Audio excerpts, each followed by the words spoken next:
नमस्कार दोस्तों, आपका स्वागत है। यह कहानी एक ऐसी लड़की के ऊपर आधारित है जो एक क्लब में काम करती है, जिसको एक अमीर लड़का उसे अपने प्यार के जाल में फंसाकर उसके साथ घपाघप करने के लिए मजदूरी करता है और लास्ट में उससे शादी करके उसे बाद में उसे ऐसी हालत में छोड़ता है कि बेचारी उस लड़की को अपने ड्राइवर के साथ घपाघप करना पड़ता है। तो चलिए शुरू करते हैं। मूवी की शुरुआत में हम एमी नाम की लड़की को ब्रुकलिन के एक क्लब में देखते हैं। एमी उस क्लब में एक बेहतरीन डांसर थी और ज्यादातर लोग उस क्लब में एमी की वजह से ही आते थे। एमी की एक बेस्ट फ्रेंड भी होती है जिसका नाम चमकीली था। एमी चमकीली के साथ अपने कस्टमर के बारे में बात कर रही होती है कि उस कस्टमर का गन्ना कितना छोटा था वगैरह वगैरह ऐसा कुछ। तभी एमी के पास उसका बॉस जिम्मी आता है। अब एमी उस क्लब की बेस्ट डांसर थी, इसलिए जिम्मी एमी को एक रशियन लड़के के पास भेजता है जो कि दिखने में काफी पैसे वाला और यंग था। एमी को सिर्फ पैसों से मतलब था क्योंकि उसके सपने बहुत बड़े थे। पैसे कमाने के लिए एमी किसी के साथ भी गुफा में धमाके करवाने को तैयार रहती थी। इस रशियन लड़के का नाम इवान था जो कि यहाँ बस अपने बाप के पैसे उड़ाने के लिए आया था। एमी इवान को अपनी वीआईपी सर्विस के बारे में बताती है और उससे बातें करने लगती है, लेकिन इवान का तो हथियार गुफा में धमाके करने को उत्सुक था, इसलिए वो एमी को जल्दी से अपनी गुफा दिखाने की बोलता है। तो एमी इवान को अपनी गुफा दिखाने के लिए रूम में लेकर जाती है। रूम में जाने के बाद एमी अच्छे से इवान से अपना गुफा गीला करवाती है। गुफा को पानी पिलाने के बाद जब दोनों साथ बैठकर बातें करने लगते हैं, जहां इवान एमी से पूछता है कि क्या तुम क्लब से बाहर भी अपना खेत गीला करवाती हो, तो एमी इवान को अपना नंबर दे देती है। जिसके बाद एमी वहां से अपने घर आ जाती है जहां वो अपनी फ्रेंड के साथ रहा करती थी। अब एक दिन इवान एमी को मैसेज करके अपने घर मजदूरी करने के लिए बुलाता है। एमी अच्छे से तैयार होकर इवान के घर जाती है। एमी इवान का आलीशान घर देखकर हैरान थी कि एक छोटा बच्चा इतनी आलीशान लाइफ कैसे जी रहा है। इवान फिर एमी को अपने रूम के अंदर लेकर जाता है क्योंकि उसका का हथियार जंग लड़ने को उत्सुक था। फिर दोनों जोरदार तरीके से जंग लड़ते हैं। जंग लड़ने के बाद एमी इवान से पूछती है कि आखिर तुम छोटी उम्र में इतनी मस्त लाइफ कैसे जी रहे हो। तो इवान उसे बताता है कि मेरा बाप रशिया का सबसे अमीर आदमी है जिसका नाम निकोलाई जकाज है और इवान उसी का बेटा था। इवान ब्रुकलिन बस अपने बाप के पैसे उड़ाने आया था। ये सुनकर एमी की दिलचस्पी इवान की ओर बढ़ जाती है क्योंकि एमी भी ऐसी ही लाइफ जीना चाहती थी। इसके बाद एमी वापस अपने क्लब आ जाती है और अपनी बेस्ट फ्रेंड से इवान के बारे में बात करने लगती है कि इवान एक बिगड़ा हुआ रईस शहजादा है, उसके पास बहुत सारे पैसे हैं। यह सुनकर उसी के क्लब में काम करने वाली रंगीली चीड़ जाती है क्योंकि एमी हमेशा बड़े बड़े लोगों को खुश किया करती थी। अगले दिन एमी फिर से इवान के घर जाती है जहां एमी अलग अलग तरीके से इवान का हथियार खड़ा करके उसे खुश करती है। घपाघप हो जाने के बाद जब दोनों थक कर बैठ जाते हैं तो इवान एमी से कहता है कि कल मैं न्यू ईयर की पार्टी दे रहा हूँ जिसमें तुम्हें आना ही पड़ेगा। तो एमी भी उसकी पार्टी में जाने के लिए मान जाती है। अगले दिन एमी अपनी फ्रेंड चमकीली को लेकर पार्टी में पहुंचती है जहां चमकीली उस पार्टी को देखकर चौंक गई क्योंकि उस पार्टी में बेहिसाब वाइन और खूब सारे पैसे फूके गए थे। फिर इवान इन दोनों से मिलता है जहां ये मिलकर बहुत सारी ड्रिंक करते हैं और नशे में हो जाते हैं। फिर जब न्यू ईयर लग जाता है तो ये सभी छत पर जाकर पटाखे फोड़ते हैं। फिर इवान एमी से आज रात भी उसके साथ रुककर घपाघप से प्यार हो चुका था, इसलिए एमी इवान से ज्यादा पैसे की मांग करती है और इवान इसके लिए मांग गया था। फिर इवान एमी को रूम में ले जाकर अच्छे से पेलता है। जिसके बाद अगले दिन जब इनकी आंख खुलती है तो एमी जल्दी से वहां से जाने लगती है क्योंकि एमी को काम पर भी जाना था, लेकिन इवान उसे रुकने की बोलता है क्योंकि इवान को अब शायद एमी से प्यार होने लगा था। इवान एमी को एक ऑफर देता है कि तुम एक हफ्ते के लिए मेरे साथ रहो मेरी जीएफ बनकर, ताकि मैं हर तरीके से तुम्हारी गुफा की सैर कर सकूं। एमी इसके लिए मान तो जाती है पर वो इवान से बहुत पैसे की मांग करती है। इवान के लिए इतने पैसों की औकात थी, इसलिए वो एमी को पैसे देने के लिए राजी हो जाता है।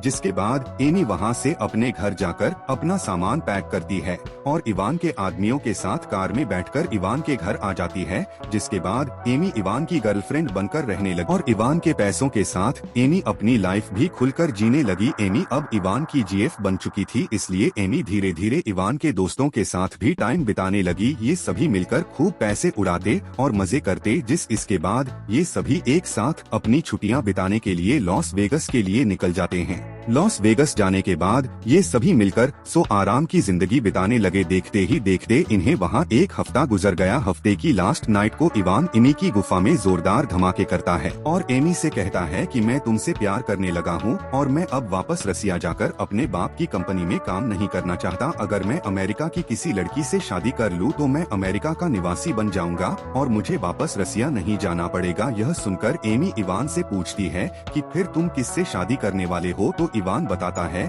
कि तुमसे शादी करना चाहता हूँ।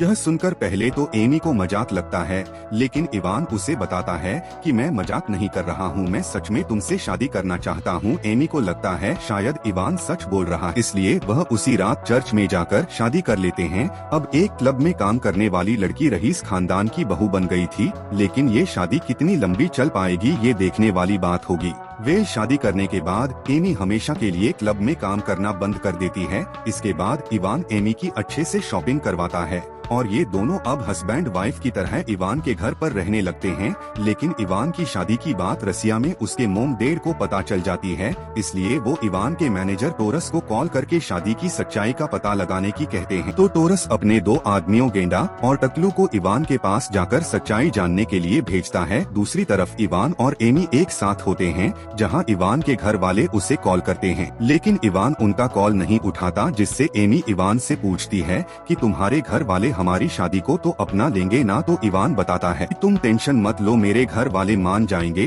तभी इवान के घर गेंडा और टकलू पहुंच जाते हैं, जो इवान के घर की बेल बजाते हैं, लेकिन इवान उनको यहाँ देखकर गुस्सा हो जाता है। तो गेंडा इवान से कहता है हम यहाँ बस ये जानने आए हैं कि क्या तुमसे सच में शादी कर ली है, अगर शादी करी है तो मुझे तुम मैरिज सर्टिफिकेट दिखा दो, हम यहाँ से चले जाएंगे। तो इवान जल्दी से टकलू को अंदर ले जाकर अपना मैरिज सर्टिफिकेट दिखा है। टकलू उस मैरिज सर्टिफिकेट का फोटो लेकर टोरस को सेंड कर देता है। फिर इवान धक्के देकर टकलू को अपने घर से बाहर निकालने लगता है। उधर वो फोटो जब टोरस देखता है तो वो अपना फैमिली फंक्शन छोड़कर वहाँ से निकल जाता है और टकलू को कॉल करता है, जिसे वो लाउड स्पीकर पर रखने की बोलता है, जिससे इवान भी टोरस की बातें सुन सके। टोरस इवान से कहता है कि तुमने तुम्हारी फैमिली की इज्जत मीठी में मिला दी, तुम्हें शादी करने के लिए एक क्लब में काम करने वाली ही मिली थी, तुम वही रुकना, मैं अभी वहाँ आ रहा हूँ और तुम्हारे मोम डैड भी रशिया से निकल चुके हैं। इवान यह सुनकर डर जाता है कि उसके मोम डैड यहाँ आ रहे हैं, तो इवान जल्दी से अपने कपड़े पहनने लगता है और एमी से कहता है कि हमें जल्दी यहाँ से निकलना होगा। पर एमी बोलती है कि बस 2 मिनट रुक जाओ, मैं अपने कपड़े पहन लो। लेकिन इवान एमी की भारी नहीं रुकता और अकेले ही वहाँ से भाग जाता है। ये देखकर एमी भी वहाँ से भागने की ट्राई करती है, लेकिन टकलू चाचा किसी तरह एमी को पकड़ने लगते हैं। एमी उससे बचने की काफी कोशिश करती है, लेकिन टकलू धमदोद गेंडा जब वहां आकर ये देखता है कि टकलू ने एमी को पकड़ रखा है, तो वो टकलू से उसे छोड़ने की बोलता है। अब टकलू एमी को छोड़ देता है तो एमी फिर से भागने की ट्राई करती है, जिससे गेंडा और टकलू दोनों के साथ उसे रोकने की कोशिश करते हैं, जिसमें गेंडे को चोट लग जाती है। इसलिए वो टकलू से कहकर एमी के हाथ पर बंधवा देता है। थोड़ी ही देर बाद वहाँ टोरस भी आ चुका था। टोरस जब ये सारा सीन देखता है तो वो काफी घबरा गया था और वो एमी को समझाने लगता है कि इवान अभी छोटा बच्चा है, उसने तुमसे नादानी में शादी कर ली है, इसलिए तुम्हें मेरे साथ चलकर उसे तलाक देना ही होगा। पर एमी इसके लिए मना कर देती है और कहती है कि मैं इवान से प्यार करती हूँ, इसलिए मैं उसको तलाक नहीं दूंगी। तो टोरस एमी को बताता है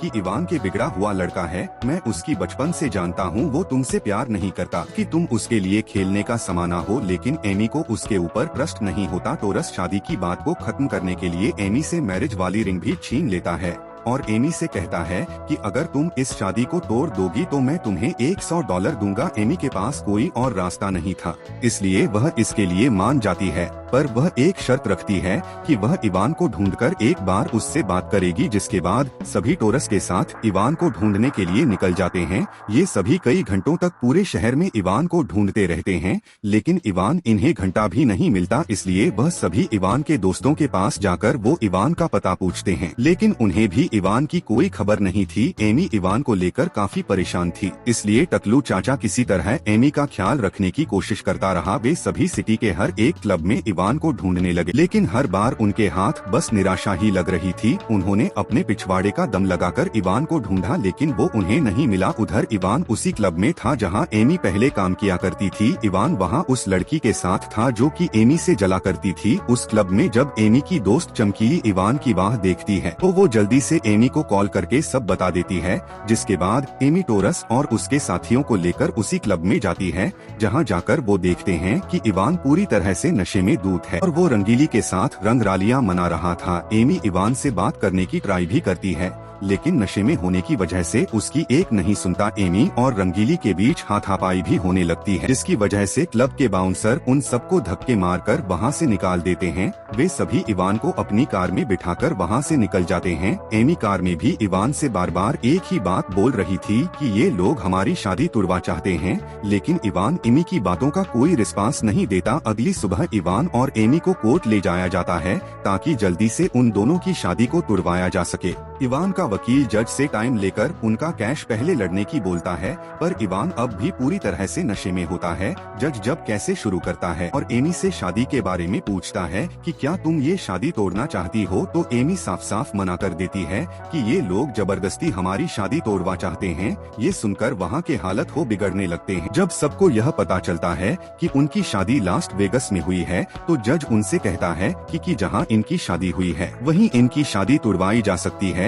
ये सब देखकर रस का सर फटने लगता है और वो इवान व एमी को लेकर सीधा इवान के मोम डैड के पास जाता है। जहां इवान की मोम गुस्से से लाल होकर आती है, वो सीधे आकर इवान को संभालने लगती है। एमी इवान की मोम से बात करने की कोशिश करती रही ताकि किसी तरह उनकी शादी को बचाया जा सके, पर इवान की मोम एमी से कहती है कि तुम जैसी टूची लड़की को हम हमारे घर की बहू बनाकर हमारे परिवार की बेइज्जती नहीं करवाना चाहते हैं। यह सब सुनकर टकलू को काफी बुरा लगता है, क्योंकि कहीं न कहीं वो एमी को चाहने लगा था। बेल इवान का नशा उतरने के बाद वो अपनी मोम की बातें मानने लगता है और उनके साथ लास वेगस जाने लगता है। एमी इवान से बात करने की ट्राई करती है और उसे जाने से रोकती है कि ये लोग हमारी शादी तुड़वा चाहते हैं, तुम इन्हें क्यों नहीं रोक रहे हो, तुम तो मुझसे प्यार करते थे। तो इवान एमी से कहता है कि मैं इन्हें नहीं रोक सकता, मुझे मेरे मन डैड की बात माननी पड़ेगी, और वो जाकर प्लेन में बैठ जाता है। अब एमी इससे काफी सैड हो चुकी थी, पर टकलू उसे किसी तरह समझाकर प्लेन में बिठा देता है। प्लेन में जब इवान के मोम डैड इवान को समझाने लगते हैं